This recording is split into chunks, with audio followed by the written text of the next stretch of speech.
채널A 기자와 검사장 간의 이른바 검언 유착 의혹 사건, 검찰이 수사를 진행을 하고 있는데요.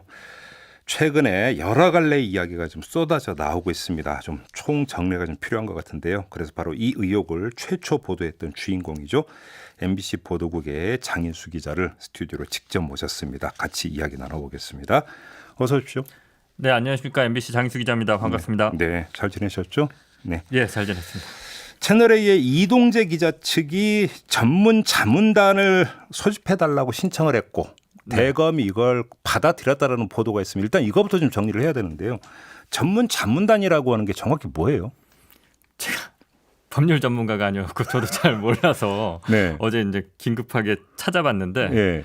보니까 한 7명에서 13명 정도로 구성하고 이제 법률에 뭐 학식이 있는 뭐 검사 그다음에 뭐 교수, 전문가들 이렇게 해서 그 구성을 한 다음에 민감한 사항이나 법률적으로 좀 이렇게 부딪힐 수 있는 부분들을 이렇게 뭐 심사를 해서 뭐 자문을 한다 뭐 이런 것 같은데 그러니까 수사가 잘 됐는지 잘못됐는지 기소가 될 건지 안 될 건지에 대해서 전문적인 식견을 가지고 있는 사람들이 모여서 회의해서 자문을 해준다 이런 거라면서요. 이게 이제 그 강원랜드 사건인가 이때 한번 소집이 된 적이 있었다고. 그때 처음 한번 했다고 하고 이번이 두 번째라고 이렇게 보도가 나더라고요. 예.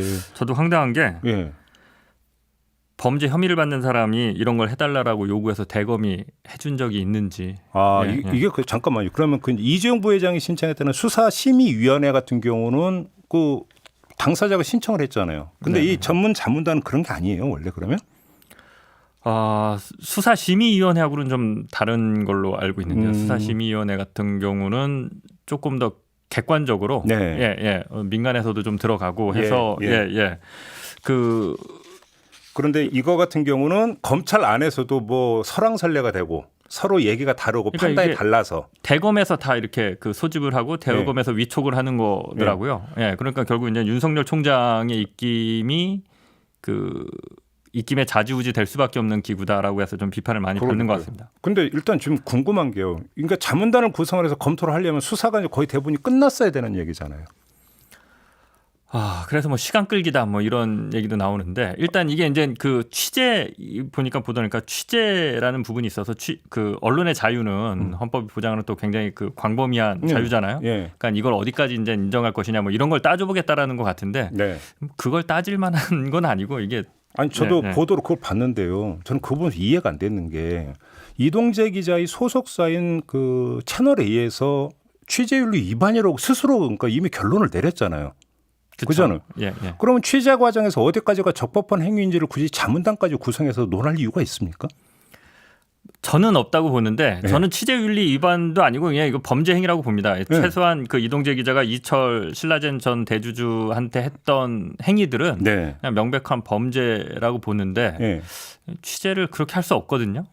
근데 이제 그걸 이게 좀 따져보겠다는 것 같습니다. 법률 전문가까지 소집을 했으니까 자문을 받아야 되는 사안인지가 저는 궁금해가지고. 아무튼 자 대검에서 이걸 그러니까 그 소집을 그러니까 받아들인 거잖아요. 승인을 했잖아요. 그 의도를 어떻게 읽으세요? 그러니까 아까 전에도 말씀드렸지만 이 범죄 혐의를 받는 사람이 이런 거를 당당하게 요구하고 대검이 기다렸다는 듯이 수용을 하고 좀 이게 뭔가 싶은 생각도 들고요. 그리고 그간의 과정을 보면 이제 수사라는 게 뭐 기자들도 마찬가지지만 취재해서 보도하면 되고 수사해서 결과를 내면 되는데 이거 처음에 이제 뭐 대검 감찰이 했다가 뭐 또 대검 인권에서 했다가 중앙지검 수사로 갔다가 이제 또 전문 수사 자문단에 또 뭘 자문을 받아봐야겠다. 그러니까 되게 어렵잖아요. 여러 군데 거치네요. 그러고 보니까. 그러니까 이게 담백하게 그냥 스트레이트로 가면 되는데 하기 싫은 거죠. 뭐. 저는 그렇게 봅니다. 하기 싫은 거다. 하기 싫으니까 자꾸 이런 걸 두고 그리고 또 이렇게도 봐요. 그 검사들이 머리가 나쁜 사람들이 아니잖아요. 이게 이렇게 자꾸 어려운 얘기가 들어오면 보통 이제 기사를 쓰는 기자 입장에서 경험상 보면 사람들의 관심이 멀어집니다. 절차가 복잡해지죠. 그렇죠. 절차를 복잡하게 만드는 거거든요. 그러니까 내용을 건드리지 않고 절차를 이상하게 꼬는 거죠. 그래서 뭐 약간 그런 의도도 있지 않나 이렇게 생각합니다. 이게 뭐가 뭔지를 잘 모르겠어요. 너무나 복잡해지다 보니까 지금 그걸 지적하시는 것 같은데 아무튼 이 자문단 소집을 요청한 이동재 기자 쪽의 주장이 뭐냐면 수사가 형평성을 잃었다. 그러니까 지금 제보자 지모 씨 같은 경우 제대로 불러서 그러니까 조사를 해본 적이 있느냐. 그다음에 MBC도 제대로 그러니까 수사해본 적이 있느냐. 이런 걸 제기를 했다고 하는데 어떻게 받아들이십니까? 저는 일단 7월 1일 날 소환돼서 나가서 조사를 받기로 했으니까. 7월 1일 날. 저 같은 경우는 소환은 일찍 왔고요. 소환 출석 요구는 일찍 왔고, 근데 이제 고발장 내용을 좀 미리 봐야겠다라고 해서 시간이 좀 걸린 거고, 조율을 해서 뭐 저희가 일부러 늦게 시간을 끌거나 하진 않았고요. 지 씨 같은 경우는 일단 그 소환을 거부했는데 거부한 명분을 그렇게 밝혔죠. 그 시민단체가 10여 차례 이상 나경원 전 의원을 고발했는데 거기는 한 번도 소환하지 않았는데 나는 무슨 이름도 모르는 보수단체가 한 번 고발했다고 바로 소환하는 게 이게 형평성이 있는 거냐. 지 씨는 또 그렇게 주장하고 있습니다. 그렇군요. 알겠습니다. 근데 지금 또 하나 지금 그 장인수 기자하고 짚어야 되는 문제가 있는데요. 주말에 조선일보가 보도한 게 있었고 오늘 한겨레가 보도한 게 있는데요.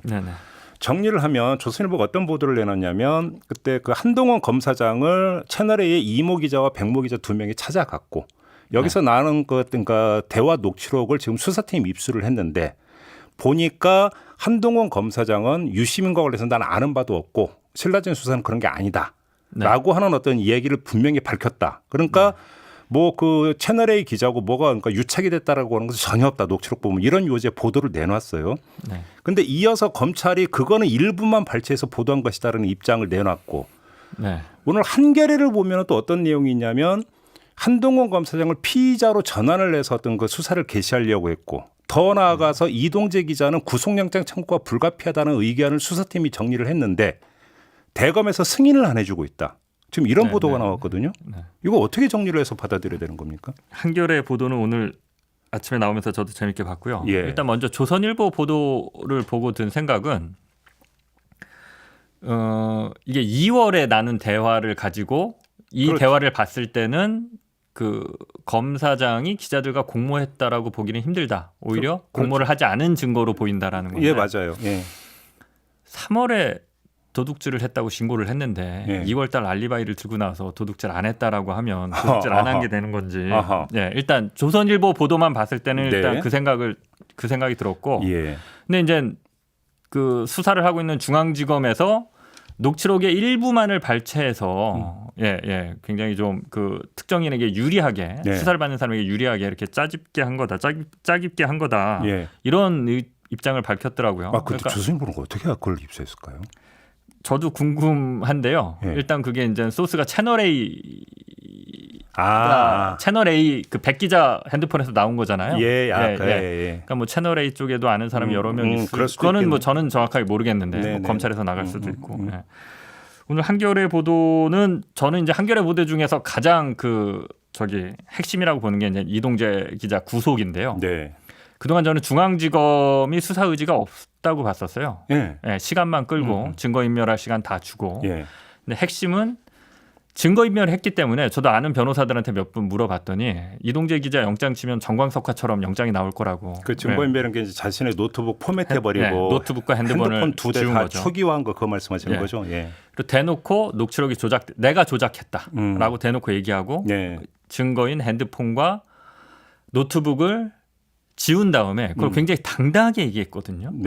이거 굉장히 그 법조인들의 자존심을 건드릴 만한 얘기입니다. 그렇기 때문에 저도 이제 이동재 기자 영장 치면 바로 나오지 않을까 이렇게 생각했었는데 변호사들도 다 그렇게 얘기를 하더라고요. 근데 왜 중앙지검에서 지워진 지는 오래됐는데 영장을 안 칠까 생각했었는데 지금 한겨레 보도가 맞다면 영장을 청구하겠다라는 거 아니에요? 그렇죠. 수사팀은. 그동안 중앙지검이 여러 차례 사이드로 저희 MBC에 우리 정말 수사 잘할 의지가 있다. 그래요? 이런 얘기를 여러 차례 입장을 전달해 왔는데요. 이제 자료도 달라고 그러면서 이제 자료 줘라. 우리 진짜 열심히 수사할 거다. 근데 안 믿었는데 한겨레 보도가 맞다라고 하면 수사할 의지가 있나 보다 이렇게 보이는 대목이었습니다. 근데 여기서 지금 두 가지로 좀 저는 따로 떼어서 일단 지금 질문 드리고 싶은 게 수사팀에서 그러니까 구속영장 청구가 필요하고 한동원 검사장을 피의자 신분으로 전환을 했다면 수사팀에서는 이거 캐다 보니까 헷갈리네. 이거 어떻게 해야 될지 모르겠는데요라고 하는 것은 전혀 다르게 확실하게 지금 판단이 섰다는 거잖아요. 그런데 전문가 자문단은 왜 꾸립니까? 그러니까 그건 수사팀의 판단이고. 아니 그러니까요. 그러니까 예, 대검에서 대검의 판단은 다른 거죠. 아니 수사팀에서는 지금 그 방향이 정확히 섰고 이렇게 쭉 가고 있는 거잖아요. 네. 그러면 비록 그러니까 그 승인한 게 수사팀이 아니라 대검이라고 하지만 대검에서 수사팀 방향을 알고 있을 텐데 그럼 굳이 자문단을 구성할 이유가 있나요? 이게 궁금해서 한번 좀 판문을 했던 거예요. 대검은 중앙지검이 마음에 안 드나 보죠. 뭐 그런 얘기도 아니 뭐 적절한 얘기인지는 모르겠는데. 네. 그 지금 이성윤 그 중앙지검장하고 윤석열 총장하고는 사이가 썩 좋지 않은 뭐 그건 걸로 뭐 이렇게 보도가 워낙 되잖아요. 보도가 많이 나와서 예, 예. 예. 근데 저는 뭐 법조 기자가 아니어서 잘 모르는데 네. 들리는 얘기에 하면 한동훈 검사장하고도 사이가 굉장히 안 좋다는 얘기. 아 이성윤 장관 아, 그런 얘기가 들리더라고요. 네. 뭐 수사는 공정하게 해야 되니까. 그러니까 그런 거에 휘말리면 안 되는데 예. 알겠습니다. 아무튼 좀 수사를 안 했으면 하는 것 같습니다. 그리고 아무튼 조선일보 보도를 보면은 그 이제 문제의 녹취록이라는 게 그 두 기자가 찾아가서 대면 그러니까 나눈 대화라는 거고. 네. 근데 이전에 나왔던 보도에 따르면 지금 수사팀에서 통신 기록을 통해서 한동훈 검사장하고 이동재 기자가 5번 이상 통화한 기록을 찾았다고 지금 나오지 않았습니까? 네네. 그러면 이 5번의 전화 통화를 통해서 무슨 얘기를 오갔는지는 지금 전혀 모르는 거잖아요. 그렇죠. 그렇죠. 예, 예. 그러니까 녹취록 내용을 부분 발췌했네 안 했네를 떠나서 그건 극히 일부 중에 일부일 수밖에 없는 거 아니겠습니까? 네, 맞습니다. 일단 수사팀이 통화 내역을 입수한 거는 굉장히 오래전이고요. 네. 예. 그 굉장히 오래전에 그러니까 통신 내역만 조회하면 되는 거잖아요. 네. 그래서 5차례 이상 통화했다는 거는 굉장히 일찌감치 알았었는데 네. 보도가 좀 늦게 됐던 거고요. 예. 예. 그 5번의 통화 말고도 다른 통화가 또 있을 수 있습니다. 아. 왜냐하면 그런 얘기가 나오거든요. 이동재 기자가 뭐 이렇게 카카오톡 전화로 통화했다. 이런 얘기도 나오거든요. 예, 그 지씨 만나서 얘기할 때. 예. 그러니까 그 5차례 이상인데 예. 그게 다른 그러니까 카톡 전화가 있을 수도 있고 뭐 확실하진 않지만 대포폰이 있을 수도 있고요. 예, 누구는 뭐 대포폰으로 더 은밀한 얘기는 했을 거다라고 얘기하는 사람도 있는데 예. 그거는 지금 전혀 거기서 무슨 대화가 나왔는지는 아직까지 나오지 않은 상황이죠. 네. 아무튼 좀 정리를 하면 지금 장인수 기자하고 이제 같이 좀 정리를 했는데 수사팀의 어떤 그 수사 진행 상황하고 네. 그걸 지켜보고 그 지휘하고 있는 대검의 그러니까 기류하고는 상당 부분 좀 간극이 있다 이렇게 좀 봐야 되는 겁니까? 정리를 하자면? 저는 이제 그 부분은 제가 물론 추정입니다만. 예. 지금 나오는 보도만 봐선 그렇죠. 예. 그래요? 마지막으로 이걸 여쭤볼게요. 오늘 보도를 보면 윤석열 총장이 6월 7일인가 그 한동훈 검사장이 그 피의자 신분으로 전환될 수밖에 없는 이유를 그러니까 보고를 받은 다음부터 나는 지금부터 이거에 대해서 지휘를 하지 않겠다. 지휘 회피를 선언을 했다고 하거든요. 네. 나한테 보고도 하지 말라. 네. 이렇게 했다는 보도가 나오는데 이건 어떻게 생각을 하십니까? 무책임한 거죠. 아, 그 무책임한 겁니까? 저는 무책임하다고. 어떤 점에서요? 그러니까 그 수사팀에 힘을 실어주든지, 네. 수사팀에 힘을 실어주든지, 예. 아니면 자기가 책임지고 결정을 해서 자기가 욕을 먹든지. 예. 근데 자기는 빠졌는데 예. 자기 수하인 대검의 간부들이 제동을 걸고 있는 거잖아요. 예. 근데 난 몰라. 예. 이런 거지 않습니까? 자기 밑에 사람들이 알아서 하도록 하고 둘이 알아서 싸우게 만들어 놓고. 네. 예. 오히려 총장답지 않은 행동이죠. 오히려 그러니까 그 모든 그 검사는 그러니까 자기의 부하이고 그런데 그러니까 이 건에 대해서만 이래서 나는 그러니까 사건 지휘에 관여하지 않겠다라고 만약에 이야기를 한 게 사실이라면 윤석열 총장이 한동훈 검사장과 특수관계에 있다라고 하는 것을 본인이 간접적으로 시인한 것밖에 안 되는 거 아닙니까? 그렇게 해석을 해야 되는 거 아닌가요? 어떻게 보십니까? 뭐 관계가 있는 거는 시인하든 안 하든 둘이 친한 거는 워낙 너무 명백한 거여서. 네. 예. 아니, 근데 아마 그 봐주고 싶겠죠. 아니 그러면 검사의 비위나 뭔가 위법 행위가 나와서 수사가 진행이 되면 그럼 검찰총장이 전부 다 나는 그러니까 그 사건 지휘에 관여 안 하겠다 이렇게 할 수는 없는 거잖아요. 당연히 해야 되는 거잖아요. 그러니까 그 수사팀을 믿고 수사팀이 수사 의지가 있을 때 수사팀을 믿고 수사팀에 힘을 실어준 다음에 나는 관여하지 않겠다라는 거면은 그 저기 이해가 되는데 대검에서는 지금 사사건건 딴지를 걸고 있는데 그렇게 만들어 놓고 나는 관여하지 않겠다라고 하는 거잖아요.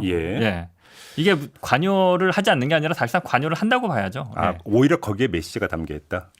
관여 안 하는 척하는 거겠죠. 근데 모든 게 보면 정말 어떻게 이렇게까지 봐주고 싶을까? 네, 예, 알겠습니다. 난 좀 노골적으로 봐주고 있어서요. 지금까지 어떤 이야기는 이제 물론 그동안 나왔던 보도를 기초로 지금 이야기 좀 나눴던 부분인데요. 아무튼 지금까지 나왔던 보도를 종합으로 하면 수사팀과 그걸 지휘하고 있는 대검과는 상당한 지금 기류차가 있는 것 같다라고 하는 것만을 좀 일단 좀 확인을 하면서 장인수 기자와 이야기는 여기서 좀 마무리를 해야 될 것 같습니다. 7월 1일에 가서 조사 받으신다고요? 잘 받고 오시기 바라겠습니다. 예, 잘 받겠습니다. 오늘 고맙습니다. 예, 감사합니다. 네, MBC 보도국의 장인수 기자였습니다.